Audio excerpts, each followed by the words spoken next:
سرخط خبرها: آغاز حمله موشکی هند به خاک پاکستان.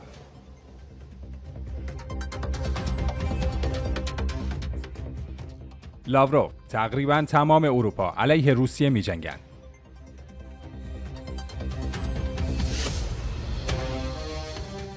حمله هوایی اسرائیل به فرودگاه بین‌المللی صنعا.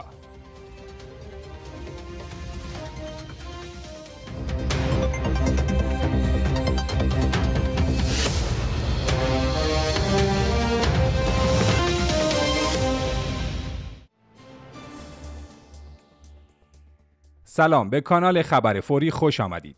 وزیر امور خارجه روسیه گفت تقریباً تمام اروپا درگیر جنگ علیه روسیه است، زیرا این نیروها زیر پرچم نازی‌ها بسیج شدند و از حکومت ولودیمیر زلنسکی در اوکراین حمایت می‌کنند.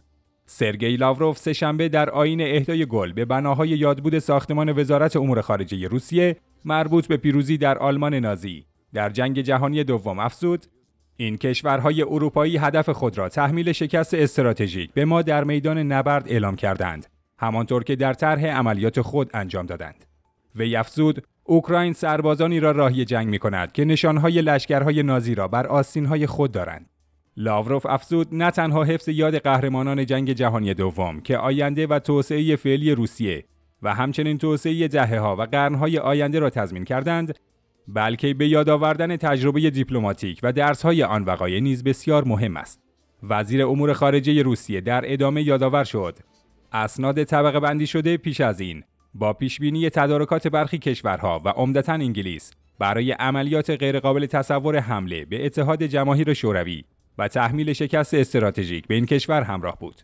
لاوروف تأکید کرد امروز این تجربه برای ما بسیار ارزشمند است که با اتکا به آن برای ایجاد ائتلاف‌ها تنها بر اساس منافع خودمان بدون ساده‌لوحی و باور و وعده‌های توخالی اقدام کنیم.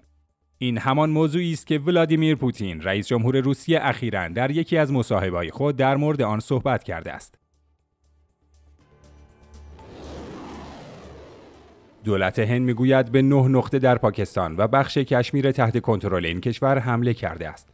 ارتش پاکستان حمله به 3 نقطه این کشور را تایید کرده است. هند اعلام کرده است که نیروهای این کشور در عملیاتی زیرساخت‌های تروریستی در پاکستان و کشمیر تحت کنترل پاکستان را هدف قرار دادند. در بیانیه دولت هند آمده است که 9 مکان مورد هدف قرار گرفتند. سخنگوی ارتش پاکستان از جان باختن دست کم 3 غیر نظامی و زخمی شدن 12 تن دیگر در حملات هند خبر داد. دست کم 2 مسجد در حملات ارتش هند مورد هدف قرار گرفتند.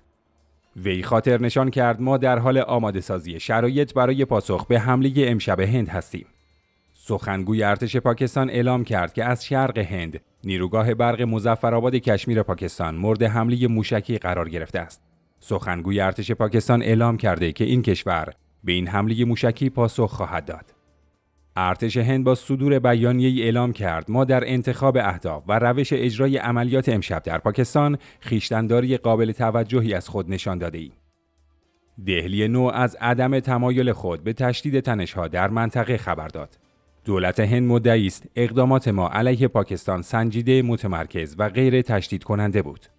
ارتش هند مدعی است که هیچ یک از مراکز نظامی و پایگاه‌های ارتش پاکستان را به منظور جلوگیری از تشدید تنش‌ها هدف قرار نداده و تنها پایگاه‌های تروریست‌ها را بمباران کرده است.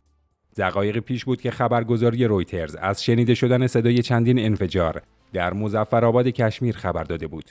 پیشتر منابع خبری از آماده‌باش نیروی هوایی هند برای حمله احتمالی به پاکستان خبر داده بودند.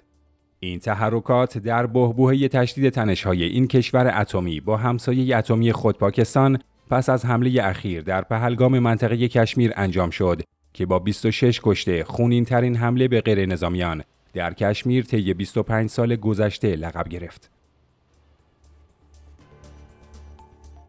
به گزارش روز سه‌شنبه المسیره، رژیم اسرائیل شهر صنعا را مورد حمله هوایی قرار داد.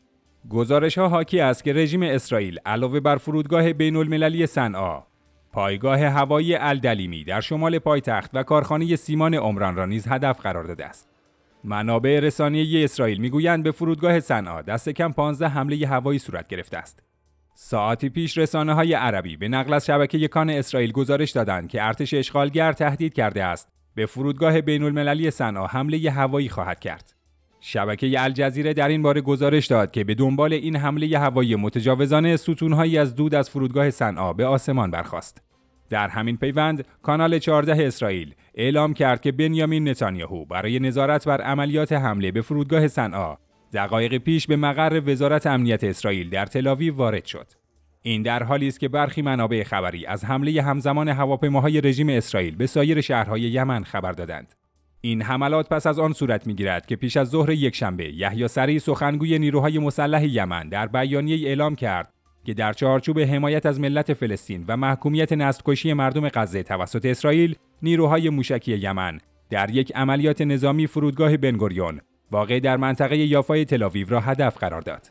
وی گفت که این عملیات با موشک بالستیک فراسوت انجام شده و به هدف اصابت کرده است. سپاس از اینکه تا پایان با ما همراه بودید.